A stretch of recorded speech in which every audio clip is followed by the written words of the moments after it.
ভাঙড় বিধানসভা চালতাবেড়িয়া অঞ্চলে মাদ্রাসার ভিতরে এবং হোস্টেল মহিলা হোস্টেল আছে, সেই হোস্টেলে শওকত মোল্লার নির্দেশনা মিটিং হচ্ছে, এলাকাবাসী একেবারে ক্ষিপ্ত। কি বলবেন? দেখুন, কোনো শিক্ষা প্রতিষ্ঠানে রাজনৈতিক প্রোগ্রাম করতে গেলে ওখানে শিক্ষা প্রতিষ্ঠানের অনুমতি নিতে হয়। দ্বিতীয় কথা হচ্ছে, আপনি আবার বলছেন গার্লস হোস্টেল, সেখানে যদি জোর জবরদস্তি এইভাবে করে চরম অন্যায় করছে। গ্রামবাসীদের উচিত হবে মাদ্রাসা কর্তৃপক্ষকে চিঠি লেখা, অভিভাবকদের উচিত হবে এর জবাবদিহি করা। আর আমি একজন বিধায়ক হিসাবে আমাকেও অভিভাবকরা জানাক যে এই দুরবস্থার কথা, কোন কোন জায়গায় এটাকে পৌঁছানো যায়, এই দুরবস্থা কীভাবে আটকানো যায় তার চেষ্টা করব। শওকত মোল্লা সাহেবরা যত রকম অপকর্ম আছে সবটাই তারা করছে। ইতিপূর্বে আমরাও চেয়েছিলাম চালতাবেড়িয়া ওই মাদ্রাসার মধ্যে রাজনৈতিক প্রোগ্রাম করার জন্য, আমাদেরকে বারণ করা হয়েছে যে এই শিক্ষা প্রতিষ্ঠান থেকে আমরা রাজনৈতিক কোনো প্রোগ্রাম করতে দেবো না। তাহলে আগামীতে আমাদের করতে দিতে হবে। তবে হ্যাঁ, আমরা ওই গার্লস হোস্টেলের ভেতরে ঢুকে প্রোগ্রাম করব, সে অপকর্ম দুষ্কর্ম আমরা করব না। শওকত মোল্লা ভাঙড়ে আসার পরে ভাঙড়ের একাধিক জায়গায় টিএমসি নেতাদের নেতৃত্বে জমি দখল করা হচ্ছে, 300 বিঘেরও ওদিকে জমি দখল করা হয়েছে। কি বলবেন?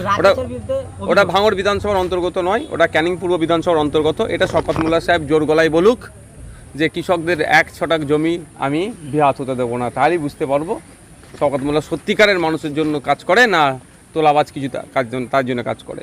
ইতিপূর্বে আমি ভাঙড় বিধানসভার অন্তর্গত ওয়েটল্যান্ডের আন্ডারে যে সমস্ত জায়গাগুলো ছিল, যেগুলো অবৈধ নির্মাণ করছিল, অনেক বন্ধ করিয়ে দিয়েছে, আর কিছু কিছু হচ্ছে, সেগুলো বন্ধ করব। এবার 300 বিঘার যে জমিটার কথা বলছেন, এটা ওয়েটল্যান্ডের মধ্যে অনেকটা পড়ছে, অনেকের কাছে পাটটাও আছে। এগুলো কোনোভাবেই দখল করতে দেওয়া যায় না। কৃষকদের সাথে আমিও যোগাযোগ করছি, বৃহত্তর প্রয়োজনে আন্দোলন শুরু হবে। জমিকে অবৈধভাবে কোনো ইলিগালি যেটা ওরা দখল করার চেষ্টা করছে করতে দেওয়া যাবে না। শওকত মোল্লা বলছে যে টুপি মাথায় দিয়ে লোক জানি সত্যি কথা বলে, কিন্তু আপনি নাকি ভুড়ি ভুড়ি মিথ্যা কথা বলছেন। তাহলে টুপি খুলে কি অসত্য কথা বলা বৈধ নাকি? আমাকে অসত্য পথ অবলম্বন করতে হবে না। আমার লোভ নেই, লালসা নেই। আমি মানুষ সমাজ ব্যবস্থা পরিবর্তন করতে এসেছি। মানুষ সুযোগ দিলে কাজ করব, না সুযোগ দিলেও মানুষের হয়ে বলে যাব। আমার অসত্যর পথ অবলম্বন করার কোনো জায়গা নেই। একটা অসত্য কথা বলেছি, প্রমাণ করাতে পারবে কি? শওকত সাহেবকে আমি চ্যালেঞ্জ করছি। স্টেজে উঠে অনেক বড় বড় কথা বলা যায়, এই কথাটা অসত্য, আমি মিথ্যা বলেছি, এটা প্রমাণ করাতে বলুন তো দেখি। শওকত মোল্লা আর একটা বিস্ফোরক করেছে আপনার বড় ভাইয়ের উপরে। আমি বলছি ওনার নাম আর নেন না, ওর নাম নিয়ে বাদে অন্য কথা বলো তো। দুর্গাপুর থেকে একটা হুঁশিয়ারি দিয়েছেন যে আসল যিনি পান্ডা তাকে 1 সপ্তাহের মধ্যে গ্রেফতার করতে হবে, কিন্তু তিনি আবার কালকে বলছেন যে আমি যেটা করেছি ঠিক করেছি, আরও করবো। তাহলে এত সাহস? ভিডিওটা আমি যতটুকু খোঁজ নিলাম, গতকালকের ভিডিও নয়, যেদিনকে আক্রমণটা করেছে সেই দিনকে সন্ধ্যারই ভিডিও। ও নাকি এখানে নাই শুনছে, এবার সত্যতা জানি না। ও হুঁশিয়ারি দিক আর যাই দিক, 7 দিন বেঁধেছে আর 6 দিন বাকি আছে। আজকের দিনটা বার হলে 6 দিন হবে। গণতান্ত্রিক প্রক্রিয়াতে বৃহত্তর আন্দোলন শুরু হবে। সম্প্রীতির মাটি, ঐক্যের মাটিকে যারা বিনষ্ট করার চেষ্টা করবে, বাংলায় তাদের ঠাঁই নাই, তাদের জেলের মধ্যে রাখতে হবে। আপনাদেরকে আমি একটা খবর পেয়েছি, এখন আমি এটা যাচাই করছি। ওই যে পরিজাত গাঙ্গুলি আসানসোল দুর্গাপুর ডেভেলপমেন্ট অথরিটির যিনি চেয়ারম্যান আছে, তার সাথে পরিজাত গাঙ্গুলির জন্মদিনে তিনি কেক কাটছেন একসাথে। চেয়ারম্যানটাকে তৃণমূল কংগ্রেসের লোক, মানে ভাবতে পেরেছেন? তাহলে হয়তো ওর সম্পর্কটা গভীরে আছে, ওই জন্য পুলিশ অ্যারেস্ট করতে পারছে না বা করছে না, ওসব আমাদের জানা নেই। আমরা চাইবো মেন কালপিট পরিজাত গাঙ্গুলিকে গ্রেফতার করতে হবে। 1 সপ্তাহ সময় দেওয়া হয়েছে। যদি না গ্রেফতার করে, যদি মনে করে হরিমোহন সিং, চাঁদপুর ভুলে গেছেন নাকি? মহেশতলায় মেটিয়াপুর যে ঘটনা ঘটেছিল, হরিমোহন সিং হচ্ছে মেন কালপিট ছিল।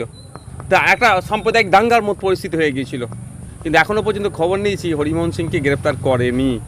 যদি করে থাকে ভালো কথা, পুলিশ সেটাকে স্টেটমেন্ট দিক। আর সে এই ক্ষেত্রে যদি এইভাবে মনে করে পরিজাত গাঙ্গুলিকেও ছাড় দিয়ে দেবে, অত সহজ নয়। আমরা শেষ দেখে ছাড়বো। এই অন্যায়কে আমরা কোনোভাবেই বরদাস্ত করব না। আগের বছরে পুজো কমিটিকে 85,000 টাকা দেওয়া হয়েছিল, এবার পুজো কমিটিকে টাকার অপশান তুলে দিয়েছে, কিন্তু এদিকে শিক্ষকরা উলঙ্গ হয়ে আন্দোলন করছে, কিংবা যারা পরীক্ষা দিয়েছে তারা চাকরি পাচ্ছে না। চক নেই, ডাস্টার নেই, বাচ্চাদের আপনার টয়লেটের অবস্থা দুরবস্থা, বাথরুম নেই। মহিলারা যে সমস্ত স্কুলগুলোতে আলাদা সেপারেটেড যে টয়লেট থাকার কথা, সব স্কুলে নাই। যদিও আছে, সেখানে পানীয় জলের দুরবস্থা, নোংরা, বাচ্চা থেকে বড় মহিলারা ঠিকঠাক ওটাকে ইউজ করতে পারে না। এই ক্ষেত্রে কোনো কথা নেই। হসপিটালে বেড নাই, ঔষধ নাই, সেলাইন নাই, এখানে কোনো কথা নাই। মমতা ব্যানার্জির এখন দরকার হিন্দু ভোটের। মুসলিম ভোট বিজেপির ভয় দেখিয়ে ঝুলিতে কিছু ভেবেছে ভরে নিয়েছি, দরকার এখন কিছু হিন্দু ভোট। সেই জন্য জগন্নাথ ধাম করতে হবে, দুর্গা অঙ্গন করতে হবে, দুর্গা উৎসবে টাকা বাড়াতে হবে। হিন্দু ভাইয়েরা মমতা ব্যানার্জির বিপক্ষে যাচ্ছে বলে এত তারা অফার পাচ্ছে।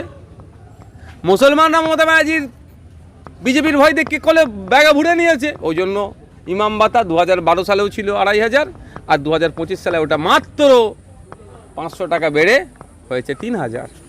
আমি ইমাম ভাতা সাথে দুর্গা পুজোর অনুদান আমি করছি না, কম্পেয়ার করছি না। দুর্গা পুজোর অনুদানটা সম্পূর্ণ সরকারি কোষাগার থেকে দিচ্ছে, আর ইমাম ভাতা রাজ্য সরকারই বলেছে নাকি ওয়াকফ সম্পত্তি থেকে দিচ্ছে।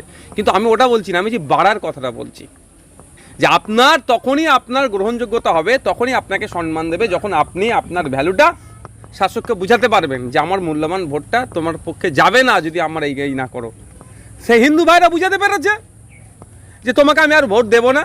সেই জন্য হিন্দু প্রীতি হওয়ার জন্য, হিন্দুদের বড় লিডার হওয়ার জন্য, শুভেন্দু অধিকারীর থেকে বড় হিন্দুত্বের লিডার হওয়ার জন্য মমতা ব্যানার্জি নিজেকে আপ্রাণ চেষ্টা করছে। ওই জন্য হিন্দু ভাইদের যাতে ফ্যাসিলিটি পাচ্ছে, আর মুসলমান ভাইদের বলার কেউ নেই। ওই নটোরিয়াস ক্রিমিনালদের মতো নেতা আছে, ও জানে ভোট চুরি করে নেবো, এই জন্য এরা পাচ্ছে না কিছু। উল্টে কি হচ্ছে, মার খাচ্ছে। বৈধ কাগজপত্র থাকার পরেও দুর্গাপুরে থানা থেকে 2 কিলোমিটার দূরে 2 ঘন্টা ধরে তাণ্ডব চালিয়েছে পুলিশ, এসে তাদেরকে উদ্ধার করেনি। বুঝতে পারছেন?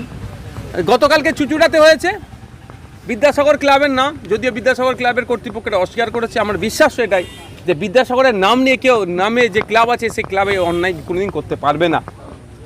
বিদ্যাসাগর ক্লাবের নাম দিয়ে ওই এলাকায় পোস্টার লাগিয়েছে মুসলমানদেরকে, আর যারা ড্যান্স ফ্যান্স করে বা ড্যান্সার না কিছু বলে তাদেরকে ওই এলাকায় জায়গা ভাড়া দেওয়া যাবে না। মানে বুঝতে পারছেন? তাহলে যে মুসলমানরা দুহাত ভরে 2021 সালে তৃণমূলকে ভোট দিয়েছিল কি এই দিন দেখার জন্য যে রাস্তায় দাঁড়িয়ে কান ধরে ওটবোস করিয়ে হাঁটিয়ে নিয়ে যাবে উত্তরপ্রদেশের মতো এই পশ্চিমবাংলায় না হয়, সেই জন্যই তো তৃণমূলকে ভোট দিয়েছিল। তারপরও তাহলে পশ্চিমবাংলায় মুসলমানদের এই দুরবস্থা কেন? আমি আপনাদের একটা কথা বলি, পশ্চিমবাংলায় আরএসএস বিজেপির থেকেও তৃণমূলকে ভালো বেশি বিশ্বাস করছে। আর বাস্তবিক অর্থে বিজেপির যেটা করার সাহস দেখাচ্ছে না সেটা তৃণমূল করে দেখাচ্ছে। আপনারা জানেন রাম মন্দির হয়েছে বিতর্কিত জায়গায়, বাবরি মসজিদের জায়গায় হয়েছে। আজও আমি বলছি ওটা বাবরি মসজিদের জায়গা, কিন্তু রাম মন্দির উদ্বোধনের পরে প্রসাদ সবার বাড়ি বাড়ি রেশনের মাধ্যমে পাঠায়নি।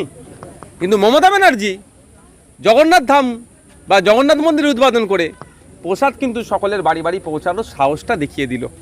তাহলে আরএসএসের কাছে বিজেপির থেকেও পশ্চিমবাংলায় তৃণমূলটা বেশি প্রেফার করছে বা বেশি বিশ্বাসযোগ্য হয়ে উঠছে। তা আমি আপনাদের বলবো, তারা 2021 সালে বিজেপিকে আটকানোর জন্য তৃণমূলকে ভোট দিলেন, তাহলে দিনের শেষে কি পেলেন আপনারা? লাঞ্ছনা, বঞ্চনা, অত্যাচার, অনাচার পেলেন। তাই এইটাই যদি 2026-এ আবার রিপিট করেন আরও বাড়তে থাকবে। আমি কত জায়গায় ছুটবো, আমি একা মানুষ। এই পিংলা, পশ্চিম মেদিনীপুর পিংলাতে একটি তরতাজা যুবককে তুলে নিয়ে গিয়ে ফাঁসিতে টাঙিয়ে আগুন লাগিয়ে দিয়েছে। যখন তাদের বিরুদ্ধে অভিযোগ হচ্ছে, লিখিত অভিযোগ হচ্ছে, গ্রেফতার হচ্ছে না, মানে কি? বুঝতে পারছেন? এ ধরনের অনেক অহরহ ঘটনা আছে, প্রতিনিয়ত ঘটে যাচ্ছে। সেটা কত জায়গায় যাব, আমি কত জায়গায় ছুটবো?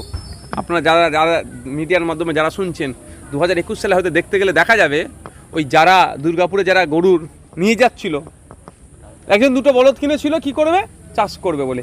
একটি মা একটি গরু কিনেছে, ওই দুধ বিক্রি করে তার সংসার চলবে। উনি বিধবা মা, ওনার গরুটা এখনো পায়নি ফিরে, তারা নিয়ে যাচ্ছিল। খোঁজ নিলে দেখা যাবে 2021 সালে কিন্তু ওরাও তৃণমূলকে ভোট দিয়েছিল।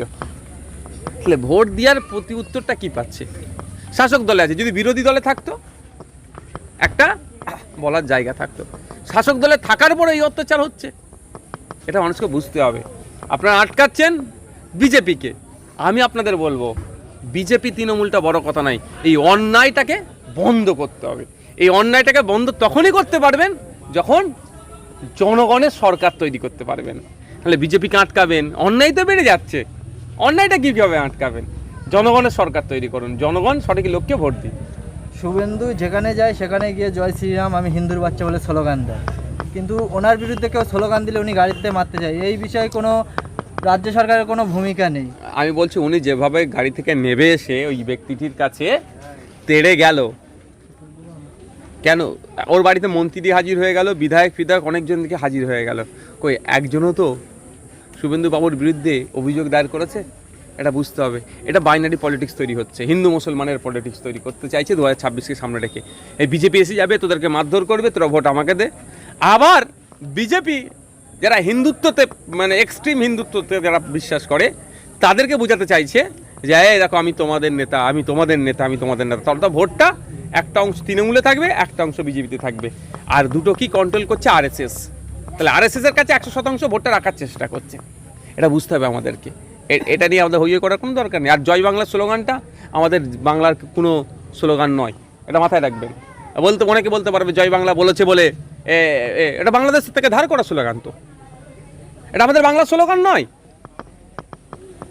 এই যে অনেকে দেখছি লেখালেখি করছে, এরা ওসব লেখালেখি করে লাভ, আমাদের বাংলাদেশ থেকে ধার করা স্লোগান। আমাদের বাংলার স্লোগান যদি হতো, বাংলার যেত, বাংলার জয় হোক বলুক না, জয় বাংলা বলছে, আমি বিতর্কে জড়াবো না, কিন্তু ওটার সাথে বাংলার ইমোশন যেন না কেউ জুড়িয়ে দেয়। ওটা তো ধার করা জিনিস, আবার অন্য একটা দেশের থেকে ধার করা। Thank you.